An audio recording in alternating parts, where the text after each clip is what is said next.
आज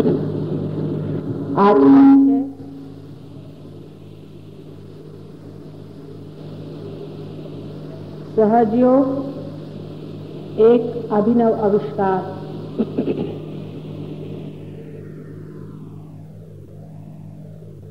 वास्तविक जो चीज स्थित है, जो है ही, उसका आविष्कार कैसे होता है। जैसे कि कोलंबस हिंदुस्तान खोजने के लिए चल पड़ा था, तब क्या हिंदुस्तान नहीं था? अगर नहीं होता तो खोज किस चीज की तरह? सहजयोग तो है ही, पहले ही से है, उसका पता सिर्फ अभी लगा है। सहजयोग ये परम तत्व का अपना तरीका है, ये निसर्ग का अपना एक अनूठा तरीका है। यही जिससे मानव जाति को उस क्रांति से, इवोल्यूशन से, उस आयाम में, उस डायमेंशन में पहुंचाने का एक तरीका है, एक व्यवस्था है, जिससे मानव उस चेतना से परिचित हो जाए, उस चेतना से आत्मसात हो जाए, जिसके सहारे ये सारा संसार, सारी सृष्टि और मानव का हृदय भी चल रहा है।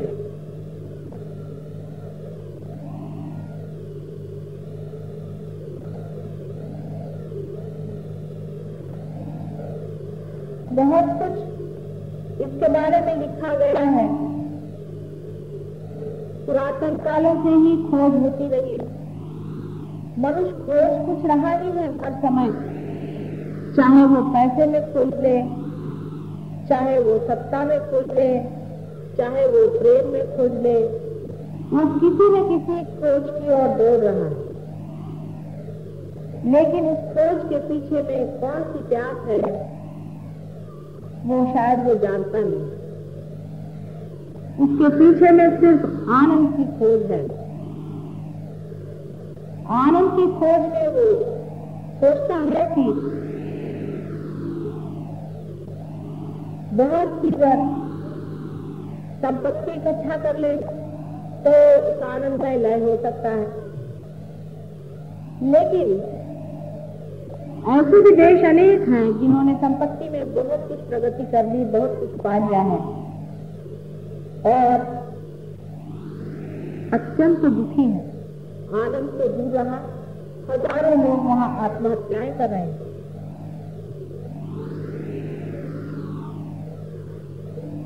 सारे खोज के पीछे में आनंद की प्यास आपको घसीटे चली जा रही है किसी अज्ञात में। सारी खोजों में ढूंढते ढूंढते जब मनुष्य हार जाता है कि कहीं मिलता नहीं, तो वो धर्म की ओर मुड़ता है। और धर्म की ओर भी जब मुड़ता है तब भी वो बाहर ही खोजता है। कारण ये है कि जो वो खुद है, स्वयं है, वो खो चुका है, उससे अपरिचित। इसलिए अपने से मनुष्य भागता है, हर समय अपने से भागता है। 2 मिनट अपने साथ नहीं बैठ पाता। उसको अगर 2 मिनट अपने साथ बैठने को कहो तो वो कहता है, प्रभु ये क्या मेरे लिए सजा हो गई, जिसको आजकल बोर्डम कहते हैं। आदमी अपने से इतना क्यों उगा हुआ है? सोचने की बात है कि मनुष्य अपने से इतना क्यों जोरों से भागा चला जाए।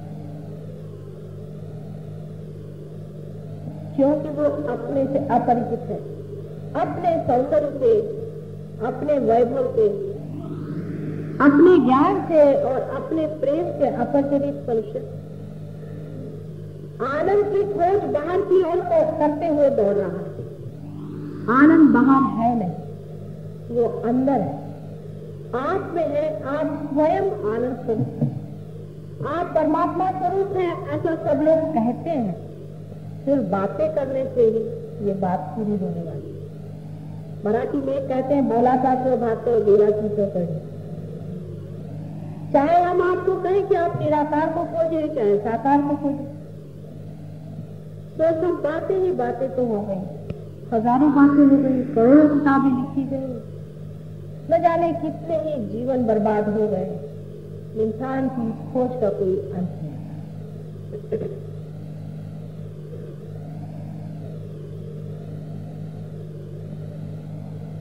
मनुष्य जो कुछ भी सोचता है अपने मन, वो मन के दायरे में लिमिटेशन से सोचता है। मन से परे की जो बात है वो इस मन से समझने वाली है नहीं। अब जैसा मेरा भाषण भी है, ये भी आपके लिए सिर्फ बातचीत ही है, ये भी एक बातचीत ही है, क्योंकि इस बातचीत से आप उस परमात्मा को नहीं जानते। जितनी भी इस पर मैं बात करती जाऊं उतने ही आपके मन पे सब बोझा बनते जाए। अगर मैं कहूं कि कोई बोझा में रखो तो उसका भी बोझा बनते जाएगा। इसी तरह की व्यवस्था परमात्मा ने हमारे अंदर कर दी है कि मन से हम जो भी करेंगे तो बोझिल हो जाए, और उस बोझे के नीचे हम दबे हुए उड़ नहीं सकते वहां पर जहां पर हमें जाना। इसीलिए खोज आज तक अधूरी ही रही है। लेकिन नवनिर्माण की बात मैं आपसे करने वाली हूँ, सिर्फ बात ही नहीं, उसका आविष्कार जो कि खोज निकला है। उत्क्रांति के मार्ग में ऐसा ही होता रहा है कि कोई प्राणी अति विशेष स्पेशलाइजेशन में या विशेषज्ञ हो गया तो वो डूब जाता है, खत्म हो जाता है। उसी तरह से मनुष्य का भी हुआ जा रहा है कि इतना ज्यादा आपस की जो विरोध और कंपटीशन चल रही है, उससे मनुष्य ने भी अपने दिमाग को इतना ज्यादा विशेषज्ञ कर दिया है कि वो फटा चला जा रहा है उसका दिमाग। और एक अब नया तरह का मानव आने की जरूरत है जो इस मन से परे की शक्ति को जान ले, जो इस मन को भी चलाता है और इस हृदय का भी स्पंदन करता है। उस शक्ति को जानने के बारे में कितनी भी बातें आप करिए और कितना ही उस पर प्रयत्न करें, आप वहां नहीं पहुंच सकते। ये बात निसंदेह, ऐसे तो सभी ने यही लिखा है जो मैं कह रही हूं, कोई भी ऐसी विशेष बात तो कह नहीं रही। नानक जी को आप पढ़े, कबीरदास जी को आप पढ़े, आप वशिष्ठ को पढ़े, गुरुओं के गुरु जनक के बारे में आप पढ़े। अपने देश में छोड़े बाहर के देशों में भी हजारों लोगों को जो पार हो चुके हजारों वर्षों से ऐसा ही लिखते आए। यही लिखते आए जो मैं कह रही हूँ कि जो पाना है अकस्मात अंदर होता है, लेकिन वो भी बेचारे कहते ही रह गए, क्योंकि शायद वो भी इसे खोज नहीं पाए।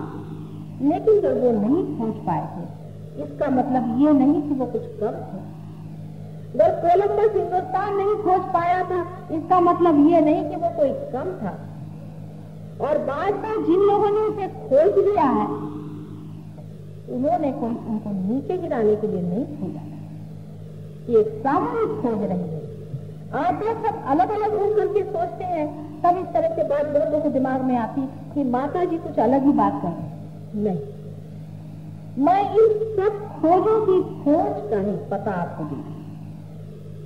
आज तक अत्यंत कष्ट उठा करके न जाने कितने मानवों ने इस पर ध्यान दिया है। साइकोलॉजिस्ट ले लीजिए, बायोलॉजिस्ट ले लीजिए, बड़े बड़े साइंटिस्ट ले लीजिए, ये भी एक हद तक जाकर के हाथ बहुत बहुत सन, और जो महंत हो गए, रियलाइज हो गए, वो लोग भी पा लिया लेकिन दे नहीं पाए। इसका कारण समय। परमात्मा के लिए समय अनंत है। हम लोग उसे ऐसा सोचते हैं कि जो लोग पीछे हो गए और जो लोग आगे हो गए, जो मर गए जो बड़े हो गए। कौन मरा है, मैं ये पूछना चाहती हूँ। कोई मरता ही नहीं। जितने भी मरते हैं परलोक में बैठते हैं, वापस यहाँ लौट आते हैं, फिर परलोक में बैठते वापस यहाँ लौट आते हैं। प्राणी मात्र से कुछ लोग मनुष्य हो जाते हैं, लेकिन अधिकतर मनुष्य परलोक से वापस यहाँ पर और यहाँ से फिर परलोक, यही आना जाना लगा हुआ है, कोई मरता नहीं। तो हो सकता है कि आप में से जो आज यहाँ बैठे हुए लोग हैं, ये भी जन्म जन्मांतर तक के खोज लिए हुए आज यहाँ पहुंचे हुए हैं और वो पा सकते हैं।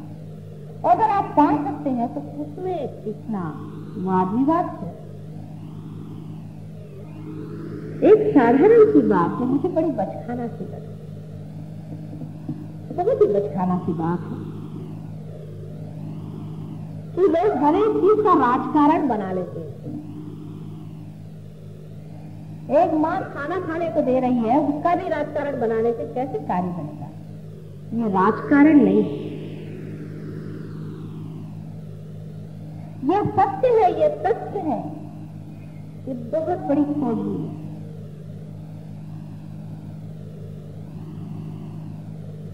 यहाँ पर जो लोग रियलाइज लोग बैठे हैं वो समझ रहे हैं मैं क्या कह रही हूं। धर्म की खोज में मनुष्य परलोक तक पहुंच पाया है, अभी तक परम तक नहीं पहुंचा। और जो परम में पहुंचे भी थे वो परम को नीचे नहीं ला सके। और हमें चाहिए ये बात बहुत सच्ची, क्योंकि जैसे आपके अनेक जन्म हैं, मेरे भी अनेक जन्म हैं, और इन सब बड़े बड़े खोजने वाले से मेरा भी बहुत नजदीकी संबंध रहा है। और वो मेरे जितने अपने हैं शायद आप लोगों के नहीं है। जो लोग बड़े बड़े झंडे लगाते हैं कि हम मुसलमान हैं, हिंदू हैं, ये है वो है, वो सिर्फ एक वकीली लेकर के झूठ मूठ के आए हैं। उनके पास कोई भी गारंटी नहीं है कि पिछले जन्म में हो सकता है जो हिंदू था वो मुसलमान रहा हो, जो मुसलमान हो वो ईसाई रहा हो। जब जन्म जन्मांतर की बात है, जब अनंत की बात, तो सोचना भी उसी लेवल पे, उसी स्तर पे होगा।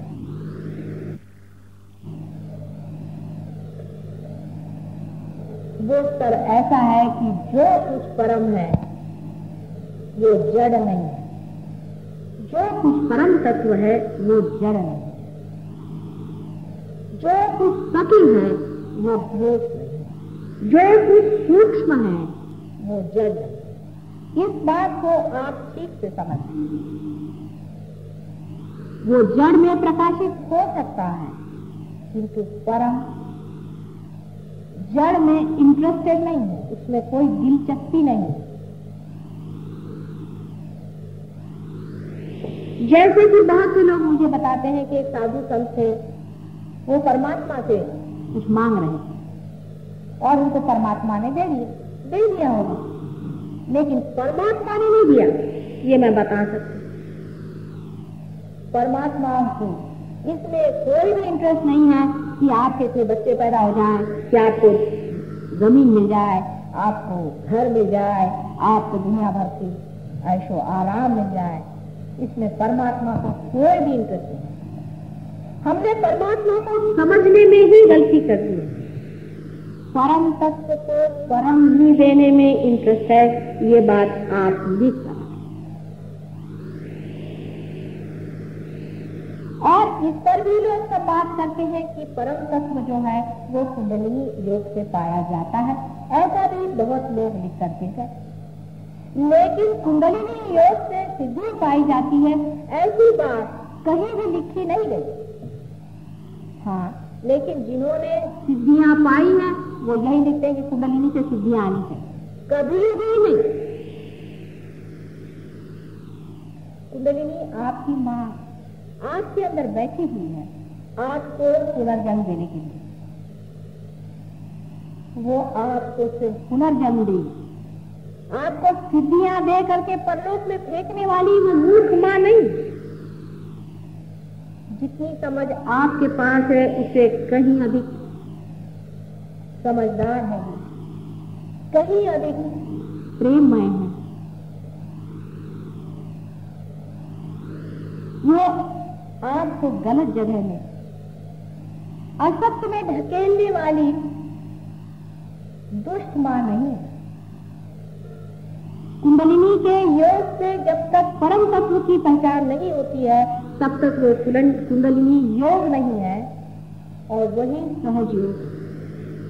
और इसकी व्यवस्था परमात्मा ने कितनी खूबसूरती से हमारे अंदर की है, वो भी एक समझने की बात है। जब बच्चा माँ के पेट में आता है तो जड़ तत्व से उसका सारा शरीर, मन, बुद्धि, चित्त, अहंकार सब वो बना देता है, लेकिन उसके अंदर जो प्रकाश आता है वो माथे के तालू में से, जिसे कि फॉन्टेनेल बोन अंग्रेजी में कहते हैं, नीचे उतरता है और अपना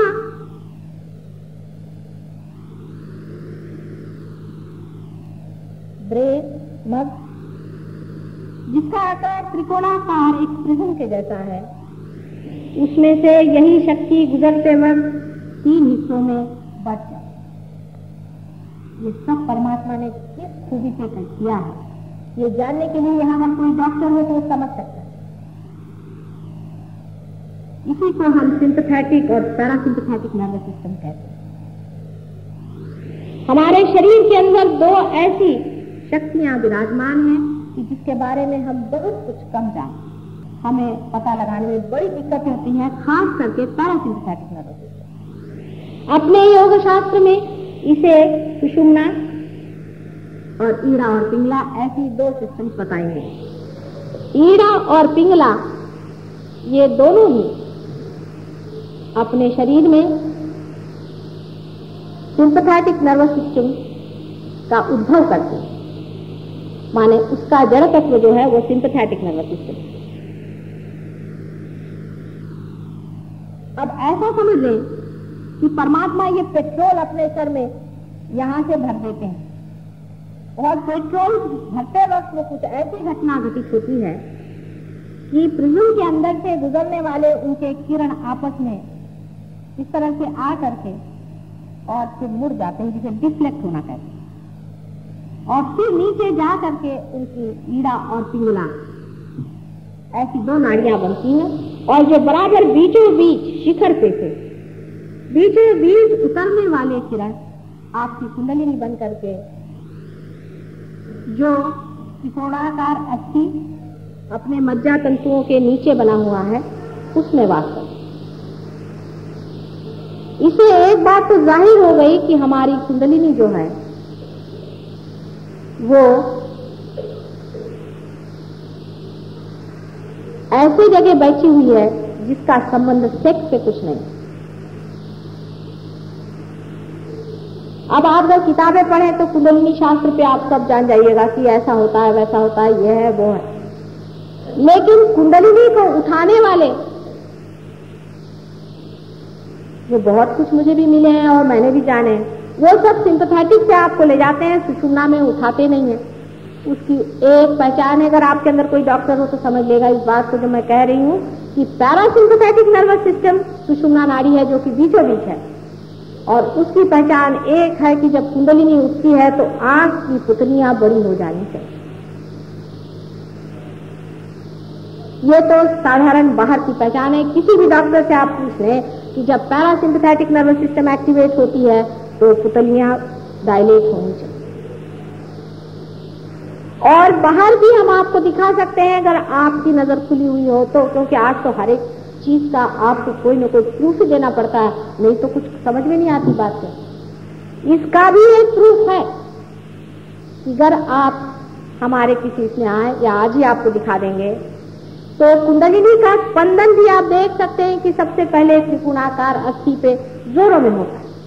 आप जानते हैं कि त्रिकोणाकार अस्थि पे कभी भी कोई स्पंदन होता नहीं, वो हम दिखा सकते हैं। आप अगर देखें कि त्रिकोणाकार अस्थि में स्पंदन होता है और धीरे धीरे स्पंदन ऊपर की ओर उठता है और उसके साथ साथ बीच बीच में किसी किसी जगह ज्यादा स्पंदित होता है, वही अपने केंद्र। यह आपको दिखाया जा सकता है और उसको आप देख सकते हैं, उसकी प्रचिति देख।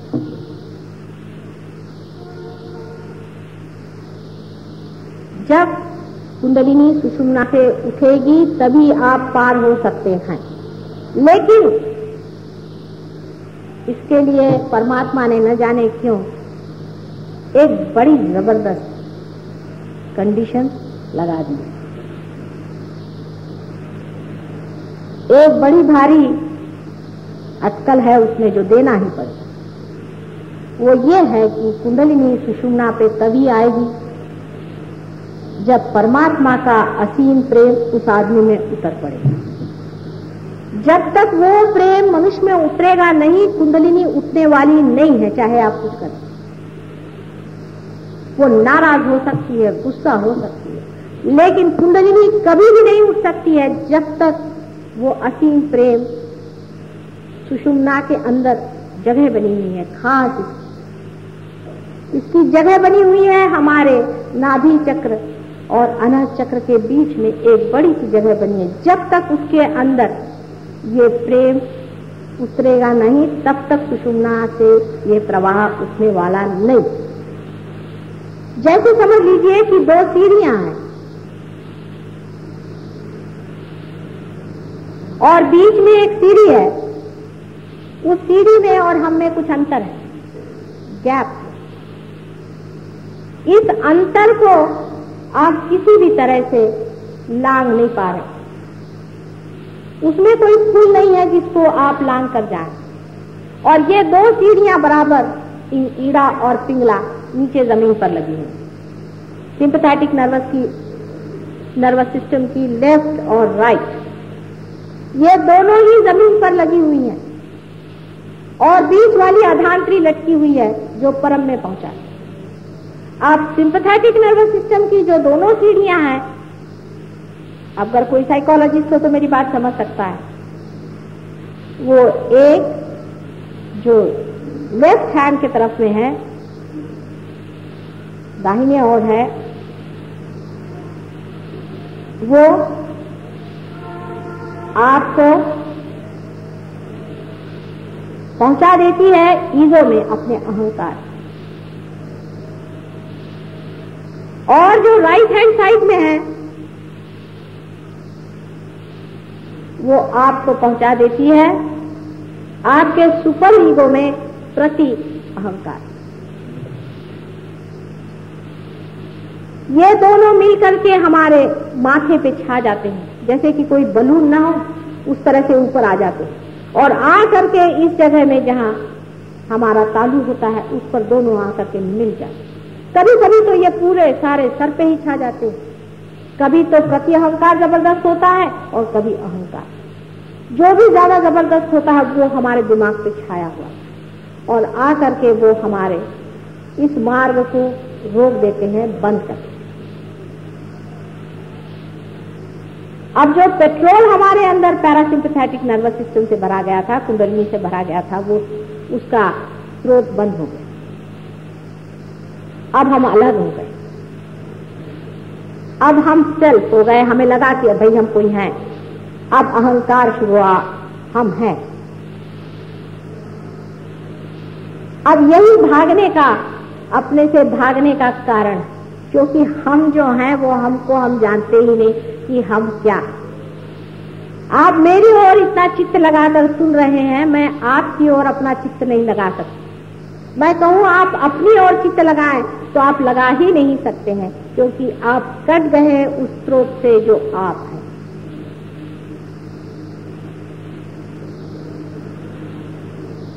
एक जो प्रति अहंकार है, सुपर ईगो है, उस पर बोझे जितने भी हमारी ओर से पड़ते जाते हैं, हर तरह के बोझे, उसको आप कह सकते हैं इस तरह के बोझे जिसमें हम अपने सिखाते हैं कि ये करो, वो करो, ऐसा नहीं करना चाहिए, वैसा नहीं करना चाहिए, ऐसा नहीं करना चाहिए, इधर नहीं जाना चाहिए, वो नहीं खाना चाहिए, इस तरह की चीजें। या ऐसा कहें कि हम बड़े बड़े भाषण देते हैं लोगों को कि आपको हिंदुस्तानी बनना चाहिए, आपको जापानी बनना चाहिए, आपको इससे नफरत करनी चाहिए, उससे नफरत करना चाहिए, हम हिंदू हैं, हम मुसलमान हैं, ईसाई हैं, आदि तरह के सब जितने जिसको कंडीशनिंग कहते हैं, बोझ से वो सुपर ईगो जो है सब। और जो अहंकार है वो ये कहता नहीं हम तो ये हैं, हमें ये करना चाहिए, वो करना चाहिए। जो कहता है नहीं करना चाहिए वो तो सुपर ईगो, और जो कहता है करना चाहिए वो ईगो है। असल में हम न तो कुछ नहीं करते हैं, न तो हम कुछ करते हैं। करने वाला तो कोई और ही है, बेकारी में बच खानापन नहीं। करने वाला अपना काम तो करता ही है और करेगा ही। लेकिन यही जड़ता हमारे अंदर दोनों है कि हम उस पेट्रोल को इस्तेमाल करते हैं इन दोनों ईड़ा और पिंगला से, अपने सिंपैथेटिक नर्वस सिस्टम से, उससे हम अपने को कंडीशनिंग कर लेते हैं, बोझने में डाल लेते हैं। बीचों बीच सुषुम्ना नाड़ी। अब बहुत से लोगों ने मुझसे ऐसा भी कहा कि माता जी आप तो इनके विरोध में बोलते हैं, उनके विरोध में बोलते हैं। भाई मैं किसी के विरोध में नहीं बोल रही, लेकिन तुम तो गलत सीढ़ी से चढ़ गए ना, उसे तो उतारना पड़ेगा ही जो बीच की सीढ़ी में तुम्हें चढ़ाना है।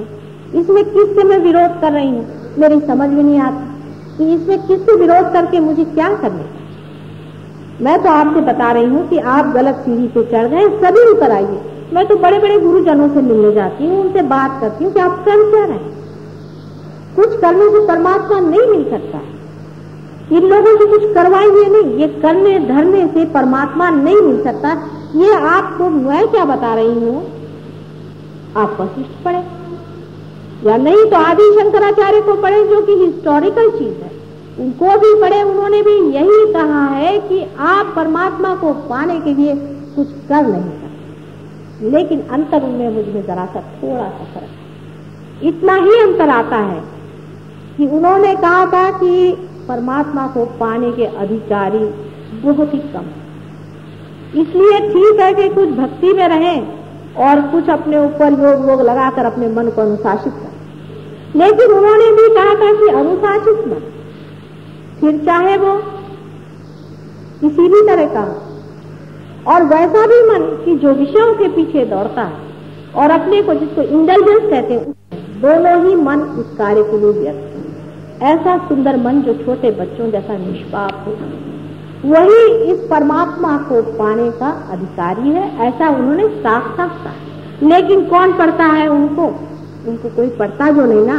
प्रश्न तो यह है कि हम लोग सभी को पढ़ते हैं, और उसमें से उनको ज्यादा पढ़ते हैं जिनको धर्म के बारे में कुछ मालूम नहीं, और मालूम भी है तो थोड़ा बहुत मालूम।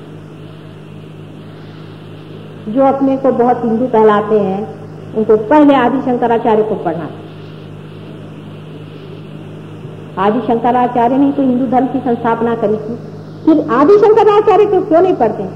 दुनिया भर के लोगों को आप पढ़ते हैं, उनको क्यों नहीं आप पढ़ते हैं और उनको आप जानते क्यों? उसमें मुझमें जो अंतर है वो इतना ही है कि जो कहते थे कि बहुत ही करोड़ों में एक दो होते, मैं कहती करोड़ों में लाखों तो है ही नहीं समझते। ये आशावाद का अंतर नहीं है, ये समय का अंतर है। समय ऐसा, कलयुग का समय है ही बड़ा घनघोर युद्ध का समय, अंधकार प्रकाश का घनघोर युद्ध बस चल रहा है। आपको पता नहीं, क्योंकि आप सिर्फ अभी मुझे ही देख रहे हैं, अपने से परे आप किसी को देख नहीं पा रहे हैं। लेकिन जो लोग रियलाइज हैं वो जानते हैं कि कैसा कैसा चंग बांधा गया। अपने का रोग है, आज दोनों का जोर, नेगेटिव और पॉजिटिव फोर्सेस दोनों अपना जोर बांध रहे हैं। सिंपैथेटिक और पैरासिम्पैथेटिक का पूरा जोर है। सिंपैथेटिक पैरासिम्पैथेटिक को चूसे चली जा रही है, और सिंपैथेटिक कितना भी चूस ले, अगर पैरासिम्पैथेटिक उस अनंत से एकाकार हो जाएगी तो उसमें वो भरता ही रहेगा। कितना भी आप पेट्रोल खर्चा करें, अगर वो पेट्रोल पंप ही में लगा हुआ है तो फिर क्या डरने की? ये सारे सिंपैथेटिक का प्रश्न। सिंपैथेटिक की जो एक्टिव कॉन्शियसनेस की साइड है, जहां से आप सारा काम करते हैं, जिसे एनर्जी इस्तेमाल करते हैं, वो अगर अति इस्तेमाल हो तो कैंसर जैसा रोग हो जाता है। और जिस तरफ में सुपर ईगो होता है वो ज्यादा इस्तेमाल हो तो पागलपन आ जाता है। हम किसी को ठीक ठाक नहीं करते हैं। यह भी कहना है कि हम बीमारियां ठीक करते हैं, एक तरह से गलत ही बात है, क्योंकि वो तो पैरासिम्पैथेटिक नर्वस सिस्टम, जो कि इन दोनों भी सिस्टम को ठंडा कर देती है, अपने आप ही मनुष्य जो है वो ठीक हो जाता है। अगर कोई पागलपन होगा तो वो भी ठीक हो जाएगा, और अगर कोई आपके अंदर में ओवर एक्टिविटी से कैंसर जैसा रोग होगा वो भी ठीक है। कैंसर का इलाज सिर्फ सहज योग, और कोई उसका इलाज संसार में नहीं है, ये बात सिद्ध हो जाएगी।